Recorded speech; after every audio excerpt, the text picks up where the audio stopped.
ఓం Shri Sairam. Radio Sai శ్రోతలందరికీ ప్రేమపూర్వకమైన సాయిరామ్. మానస భజరే భజన శిక్షణా తరగతికి మీకు స్వాగతం. ఈనాటి మన భాగంలో మరో చక్కని సాయి భజనలోని భావరాగ తాళాలను తెలుసుకుంటూ దానిని పాడే విధానాన్ని మనం నేర్చుకోనున్నాం. ఇప్పుడు మనం నేర్చుకోబోయే భజనలోని మొదటి పంక్తి अखिल जगत के दाता साई।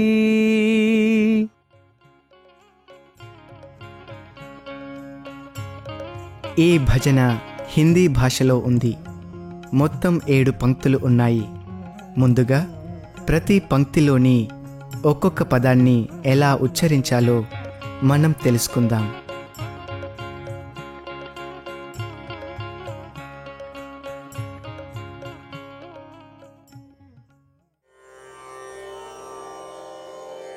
अखिल जगत के दाता साई, शिरडी निवासी भगवान, दर्शन दो भगवान, कली मल भंजन, परम दयाघन, करुणानिधे, शिरडी वासा, करुणानिधे परति वासा, दीन जनावन परति महेशा, शिरडी निवासी भगवान, दर्शन दो भगवान.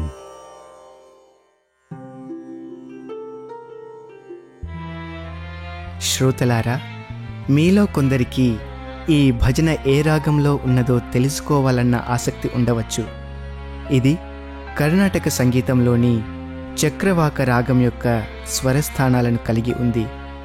ఈ రాగంలో వచ్చే స్వరస్థానాలు షడ్జమం, శుద్ధ రిషభం, అంతరగాంధారం, శుద్ధ మధ్యమం, పంచమం, చతుశ్రుతి దైవతం, కైశికి నిషాదం. ఇదే రాగంలోని మరికొన్ని సాయి భజనలు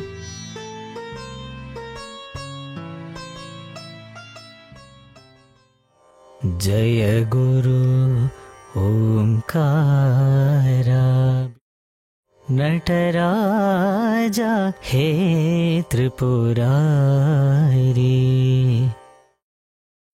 जगदाश्रय श्री रघुरामा. ఈ భజన మనందరికీ తెలిసినటువంటి 8 మాత్రలు గల ఆది తాళంలో ఉంది. తాళానుగుణంగా ఈ భజనను పాడే విధానాన్ని మనం విందాం. 1 2 3 4 1 2 3 4 1 2 3 4 1. अखिल जगत के दाता साई, अखिल जगत के दाता साई. ఈ భజన యొక్క రాగ తాళాలను తెలుసుకున్నాక ఇక ఈ భజనను పాడే విధానాన్ని మనం నేర్చుకుందాం. శ్రోతలందరూ శ్రద్ధగా మొదటి గాయకుడు పాడినప్పుడు విని రెండవ గాయకునితో కలిసి అనుసరించినట్లయితే మనం ఈ భజనను నేర్చుకోవచ్చు.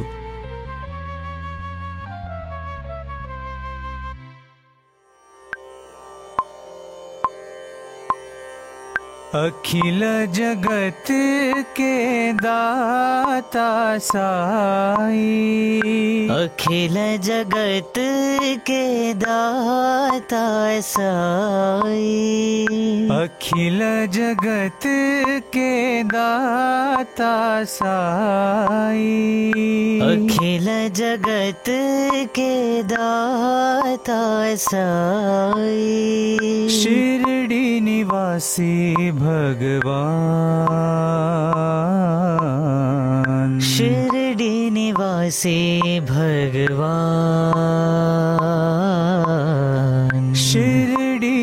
निवासी भगवान शिरडी निवासी भगवान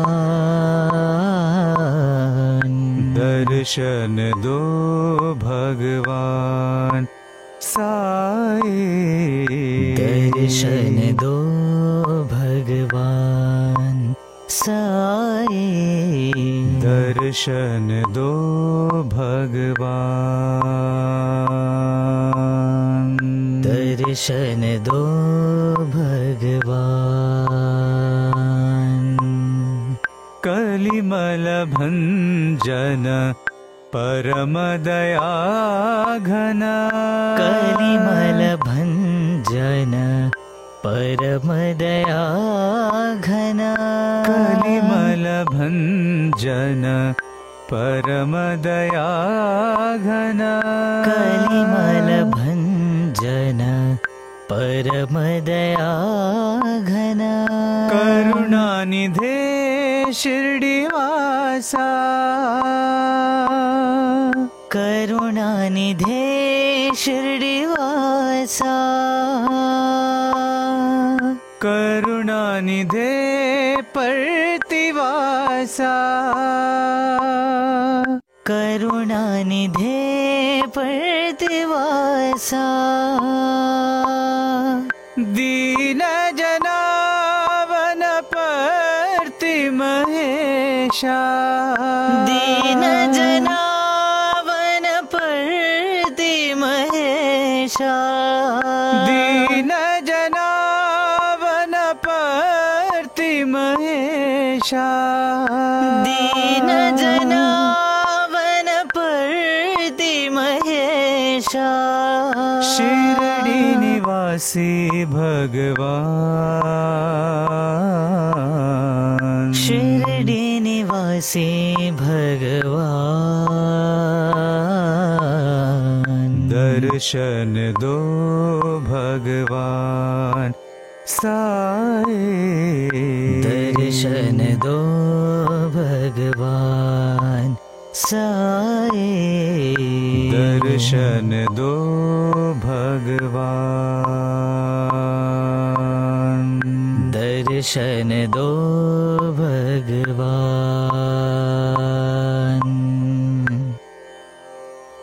अखिल जगत के दाता साई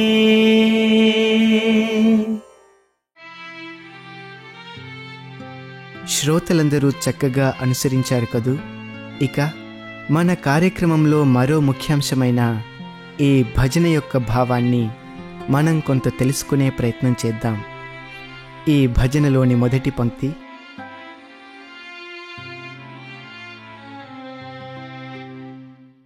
अखिल जगत के दाता साई అఖిల అనగా సమస్త, జగత్ అనగా జనన మరణాత్మకమైనది.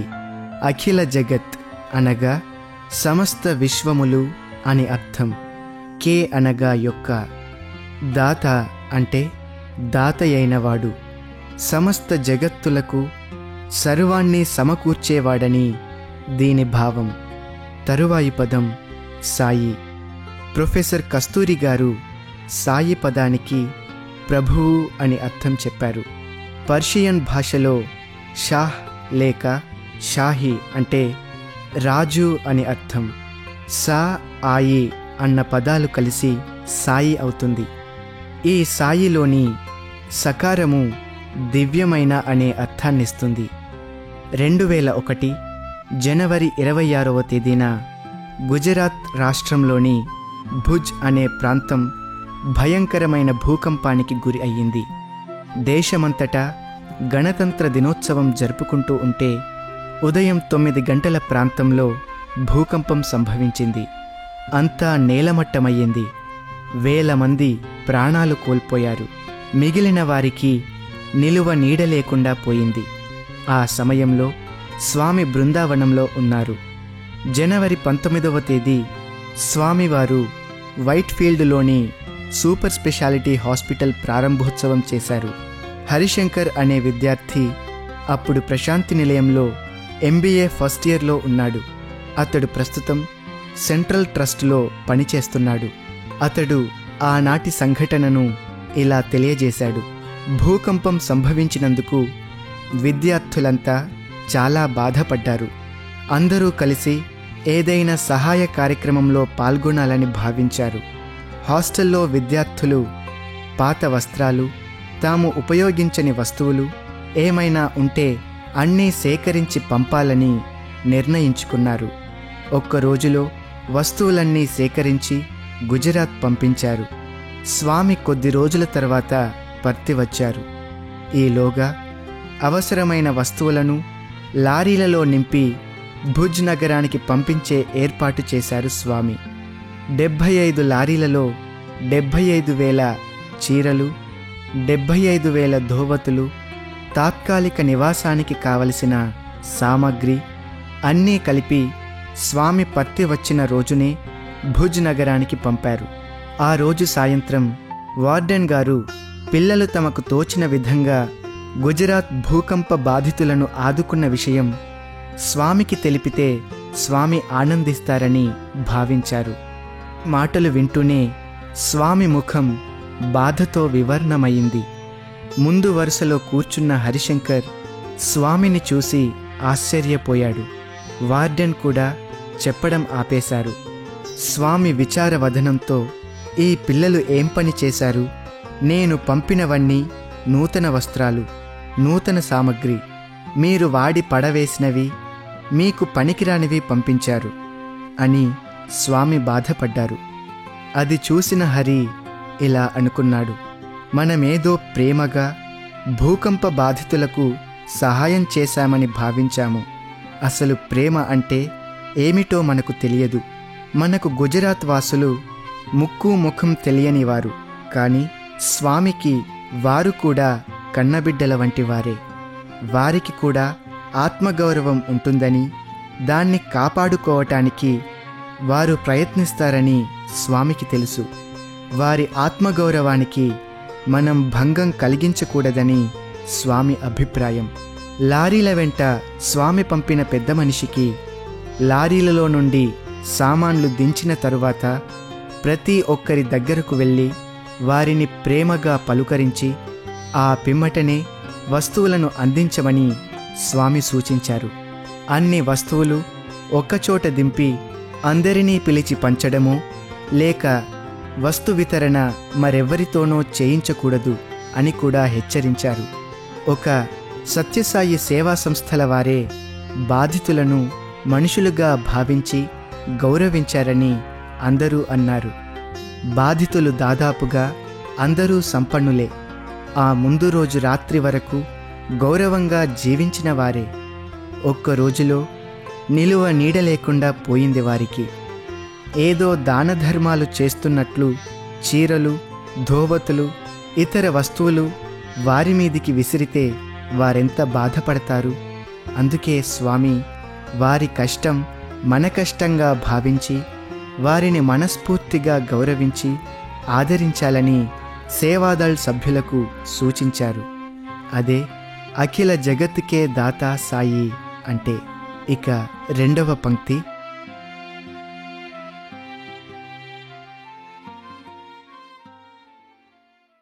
शिरडी निवासी भगवान.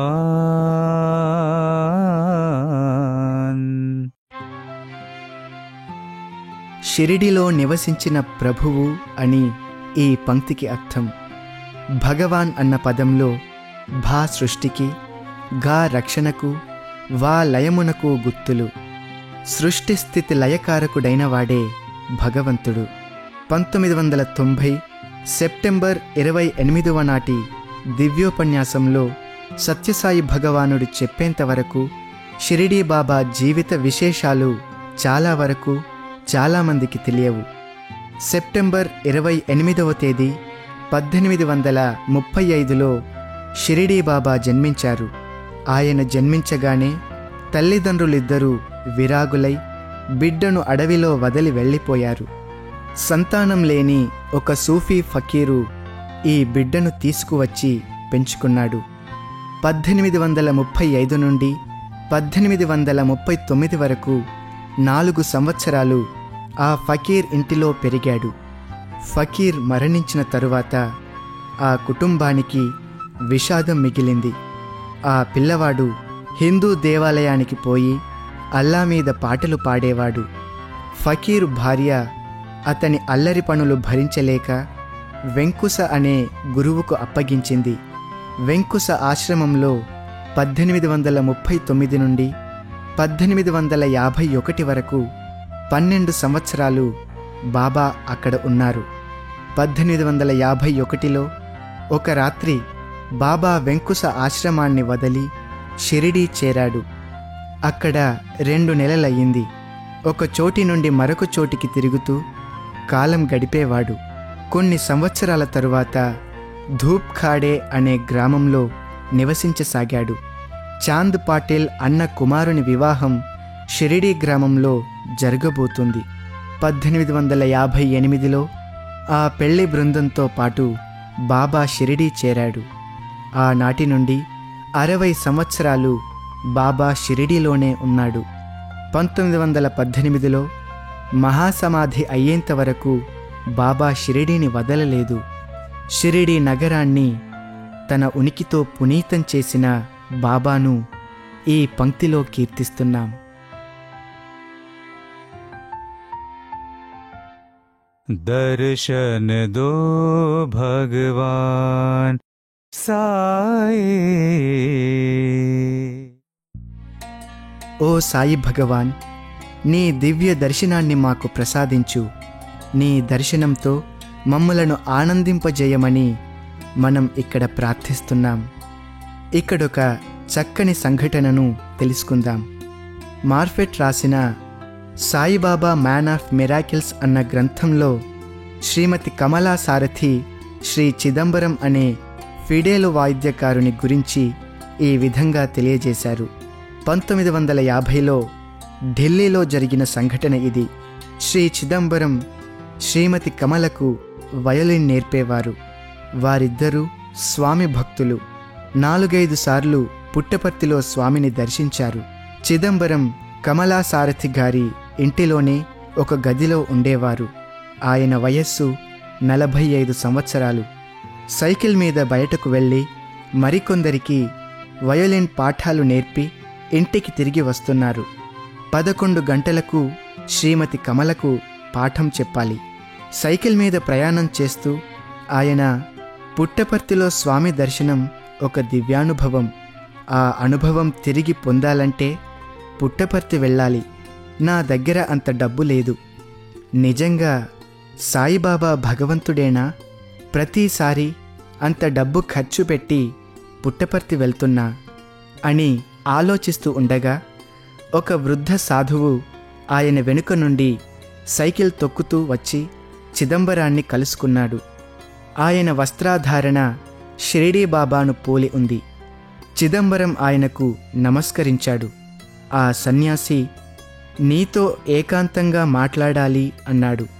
ఎందుకంటే ఆ వీధిలో ట్రాఫిక్ ఎక్కువగా ఉంది, అంతా గందరగోళంగా ఉంది. అందుకే వారు ఒక ప్రశాంత ప్రదేశానికి వెళ్ళారు.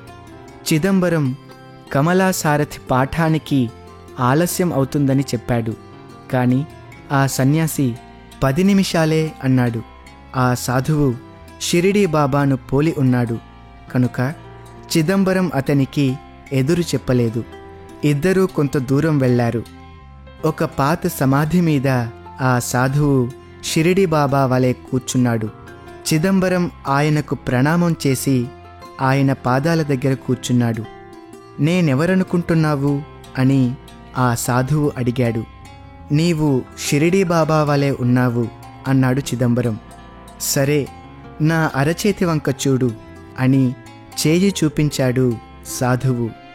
ఆ చేతిలో పుట్టపర్తిలోని స్వామి దర్శనం చేసుకున్నాడు చిదంబరం. సత్యసాయి బాబా ఒక సింహాసనంలో కూర్చుని మందహాసం చేస్తున్నట్లు కనిపించింది. ఆ సాధువు తన చొక్కా గుండీలు విప్పి తన వక్షస్థలం వంక చూడమన్నాడు. అక్కడ కూడా సత్యసాయి దివ్య దర్శనం అయింది. అయితే స్వామి మెడలో పుష్పహారం ధరించి కనిపించారు. చిదంబరం శరీరం కంపించిపోయింది. అతని కన్నుల వెంట ఆనంద బాష్పాలు జాలువారాయి. అప్పుడా సాధువు ప్రేమగా చిదంబరం వీపు నిమిరాడు. తరువాత హస్తచాలనంతో విభూతి సృష్టించి అతని నుదుట పెట్టి కలకండ సృష్టించి చిదంబరంతో తినిపించాడు. సాయిబాబాలు ఇద్దరూ ఒక్కటే. ఏ విషయంలోనూ ఎప్పుడూ అధైర్యపడవద్దు, నీ మీద ప్రేమతో నీకు దర్శనం ప్రసాదించాను అని ఆ సాధువు అన్నాడు. చిదంబరానికి అతడు షిరిడీ సాయిబాబా అని పూర్తిగా విశ్వాసం కలిగింది. తన వెంట సారథిగారి ఇంటికి రమ్మని ఆహ్వానించాడు. కాని అతడు అంగీకరించలేదు. సైకిల్ మీద ముందుకు వెళ్ళాడు. 2 నిమిషాలలో సైకిలుతో పాటు సాధువు కూడా అంతర్ధానం చెందాడు. నాటి నుండి చిదంబరానికి బాబా దివ్యత్వం మీద ఎటువంటి అనుమానాలు లేవు. ఆ విధంగా భగవాన్ భక్తులకు ఎక్కడ కావాలనుకుంటే అక్కడ దర్శనం ప్రసాదించి ఆనందింపజేస్తారు. కలిమల భంజన పరమదయాఘన.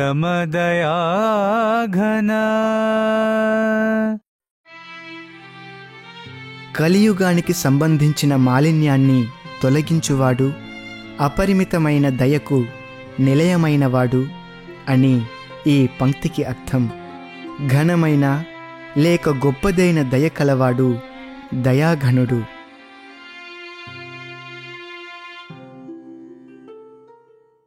కరుణానిధే షిర్డీవాసా, కరుణానిధే పర్తివాసా.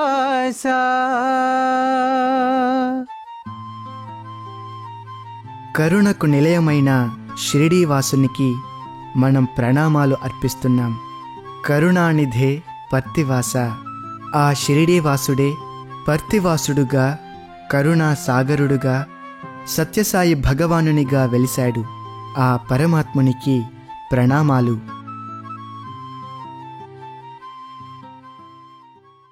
దీన జనావన పర్తి మహేశా,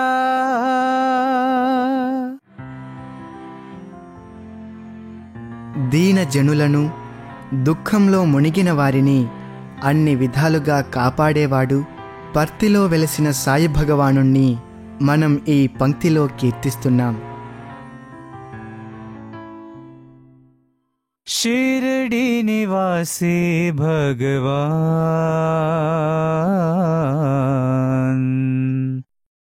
దర్శన దో భగవాన్ సాయి, దర్శన దో భగవాన్. ఈ 2 పంక్తులు పునరుక్తులే. ఇందులోని అర్థాన్ని ముందుగానే మనం తెలుసుకున్నాం.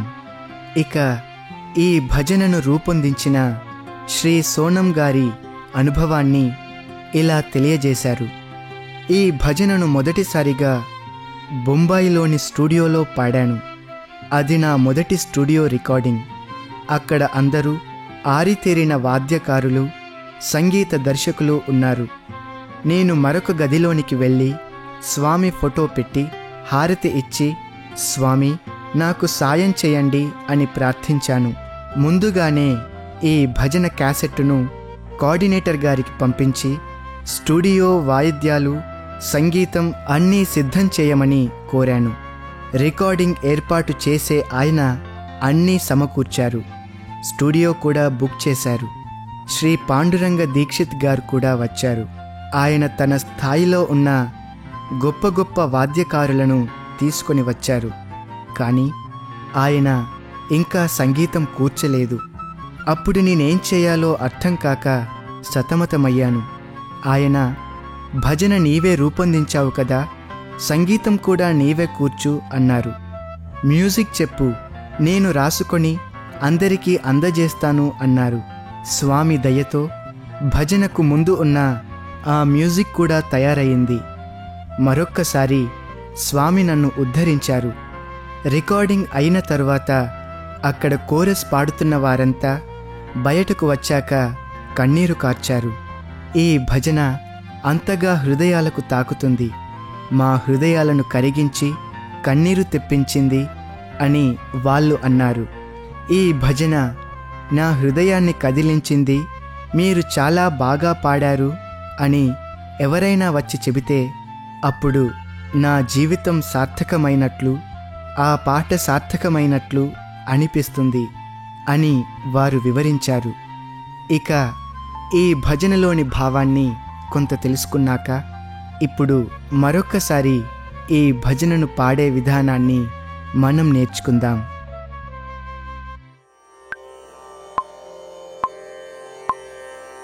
अखिल जगत के दाता साई, अखिल जगत के दाता साई, अखिल जगत के दाता साई, अखिल जगत के दाता साई, शिरडी निवासी भगवान, शिरडी निवासी भगवान, शिरडी निवासी भगवान, शिरडी निवासी भगवान, दर्शन दो भगवान साई, दर्शन दो भगवान साई, दर्शन दो भगवान, दर्शन दो भगवान, कलिमल भंजन परम दया घन, कलिमल भंजन परम दया घन, कलिमल भंजन परम दया घन, कलिमल भंजन परम दया घन, करुणानिधे शिरडीवासा, करुणानिधे शिरडीवासा, करुणानिधे प्रतिवासा, करुणानिधे प्रतिवासा, दीन जनावन परति महेशा, दीन जनावन परति महेशा, दीन जनावन परति महेशा, दीन जनावन परति महेशा, शिरडी निवासी भगवान, शिरडी निवासी भगवान, दर्शन दो भगवान साई, दर्शन दो भगवान साई, दर्शन दो भगवान, दर्शन दो भगवान,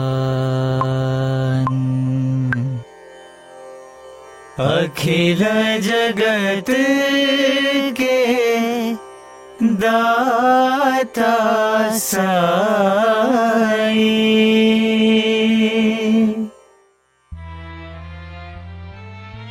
ఇక ఈనాటి మన కార్యక్రమంలో చివరిగా ఈ భజన యొక్క సమగ్రమైన రూపాన్ని పొందటానికి విద్యార్థులు సాయి కుల్వంత్ సభామండపంలో వాయిద్యాల సహకారంతో పాడిన ఈ పూర్తి భజనను ఇప్పుడు మనం వింటూ అనుసరిస్తూ ఆనందిద్దాం. अखिल जगत के दाता साई, जगत के दाता साई, अखिल जगत के दाता साई, अखिल जगत के दाता साई, शिरडी निवासी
अखिल जगत